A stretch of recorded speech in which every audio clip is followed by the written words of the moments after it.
మనందరం చిన్నప్పుడు ఇంట్లో ఏదో ఒక సోది చెప్పి ₹2 కొట్టేసి పాటల పుస్తకాలు కొనుక్కునే ఉంటాం కదా. అమ్మ నాన్న టీచర్స్కి దొరకకుండా జాగ్రత్తగా నోట్బుక్స్ మధ్యలో పెట్టి దాచుకోవడం. లైఫ్లో నోట్బుక్స్ టెక్స్ట్ బుక్స్ ఎంత చదివినా తెలియదు, కానీ పాటల పుస్తకాలు అయితే కంఠస్థం చేసేసి ఉంటాం. 80s 90s కిడ్స్లో పాటల పుస్తకాలు తెలియని వాళ్ళు కొనుక్కొని వాళ్ళు ఉండనే ఉండరు. పుస్తకం లేని వాళ్ళు ఆ లిరిక్స్ నోట్బుక్స్లో రాసుకొని పాడుకోవడం, కాంపిటీషన్స్లో ఈ పాటల పుస్తకాలు చూస్తూ పాడటం.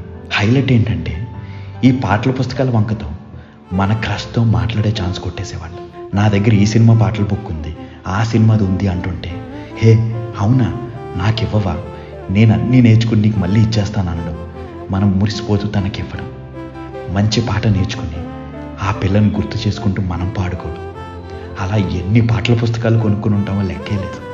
నలిగిపోయి చిరిగిపోయి అలా బ్యాగ్లోనే పడుంటే తర్వాత కొన్ని ఇయర్స్కి న్యూస్ పేపర్స్లో వచ్చే లిరిక్స్ని కట్ చేసుకుని దాచుకోవడం.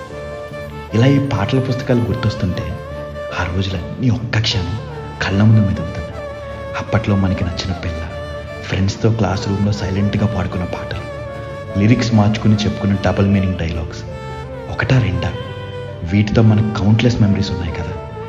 మీకు అలాంటి మెమరీస్ ఏమైనా ఉంటే కామెంట్స్లో షేర్ చేసుకోండి. ఉంటా అండి, ఇట్లు మీరు అలంగ్ మోయ.